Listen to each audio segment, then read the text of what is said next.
Hi friends, ఇవాళ capsicum fry ఎలా చేయాలో చూపిస్తాను. చాలా క్విక్గా అండ్ ఈజీగా అయ్యే రెసిపీ అన్నమాట.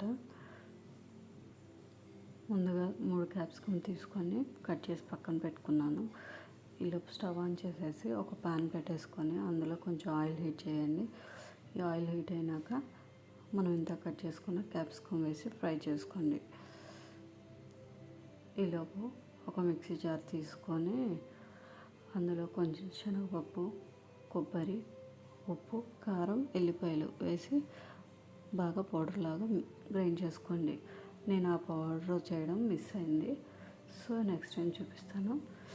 ఇవి చూస్తున్నారు కదా, చాలా మీడియం టు లో ఫ్లేమ్లో పెట్టి కుక్ చేసుకోండి. చూసారు కదా, చాలా కొంచెం మగ్గినట్టున్నాయి. నేను టర్న్ చేసుకుంటున్నాను. అలా చూస్తూ మధ్య మధ్యలో తిప్పుతూ ఫ్రై చేసుకోండి, లేదా మాడిపోతాయి.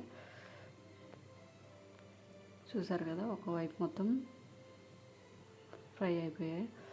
అండ్ నెక్స్ట్ ఇంకో వైపు తిప్పేసాం కదా, ఇప్పుడు చాలా బాగా ఫ్రై అయిపోయినట్టున్నాయి.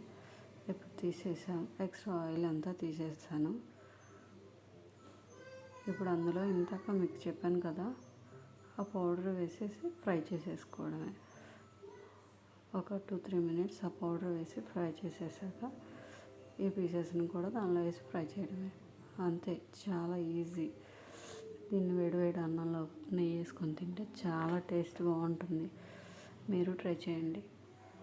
నా వీడియో కనుక మీకు నచ్చినట్లయితే like, comment, share and subscribe. Thanks for watching.